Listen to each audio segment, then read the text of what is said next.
I'm Nancy Showalter, and you're listening to Spirituality for the Politically Incorrect podcast.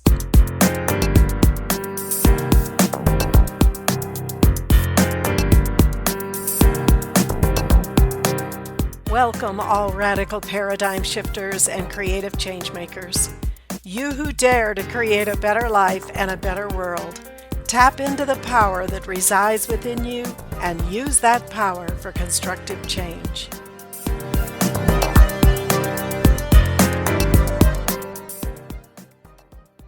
Welcome, friends, to today's episode. Let me begin by asking you a simple question. Would you love to have more focus in your life? We've all seen people who seem laser focused, whether it's an Olympic athlete in training, an entrepreneur building a business, or a musician pouring heart and soul into their craft.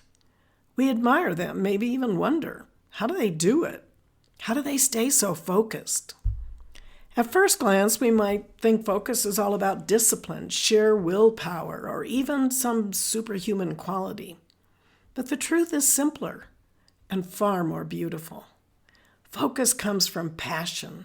When you care deeply about something, when your heart is stirred by a cause or a vision or a purpose, focus is no longer forced.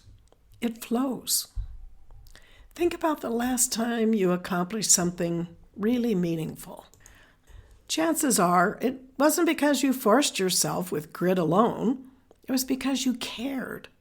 You cared enough to stay up late, to put in the hours, endure the setbacks. Passion is the fuel that makes focus possible. And on the flip side, when we struggle with focus, it's often because we haven't found what really matters to us. Without that spark, life feels scattered. We might get through the motions, but our energy and attention drift.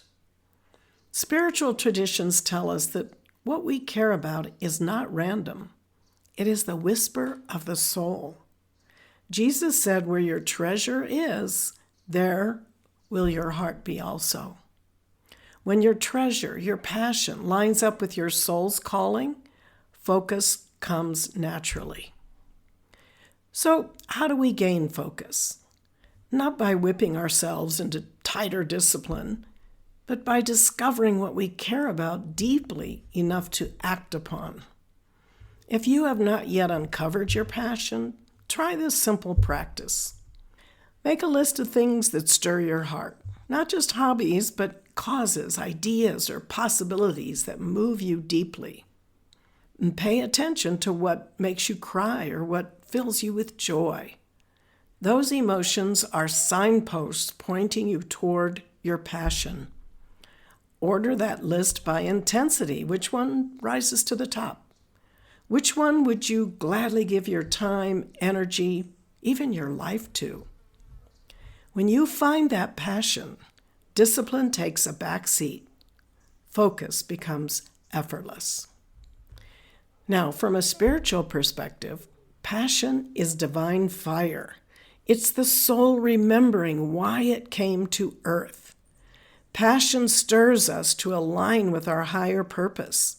And when we do, focus becomes not just a mental exercise, but a sacred act. It is God within us saying, this matters. Pay attention here. And here's the mystery. When we give our focus to what matters most, we are transformed. We no longer just move through life. We are moved by life. So if you're struggling to focus in your career, your relationships, or your personal growth, don't beat yourself up. Instead, see it as an invitation. Perhaps the Spirit is nudging you to realign, to discover what really matters.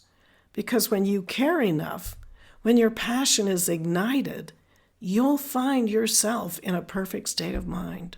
Not anxious, not overwhelmed, but energized and compelled to act. And remember this truth. Passion and focus don't retire. They are timeless. No matter your age or stage in life, when you care deeply, your soul lights up with purpose. Today, we've explored focus and passion for everyday life, for careers, families, and personal dreams.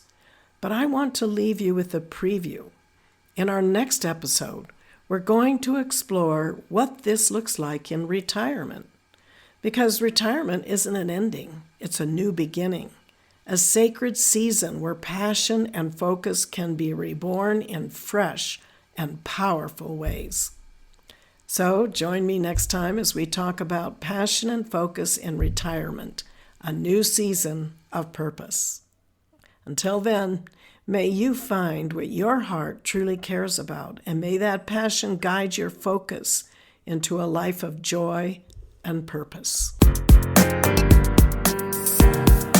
Thank you for being with me today, and if you enjoyed this episode, please subscribe, download, and comment. I'd love to hear from you, and your support is much appreciated. And don't forget to go to theawakeningnow.com for free bonuses and information on my new book, You Were Born to Be a Christ, but You Were Taught You Are a Sinner. Awaken to who you really are. See you next week.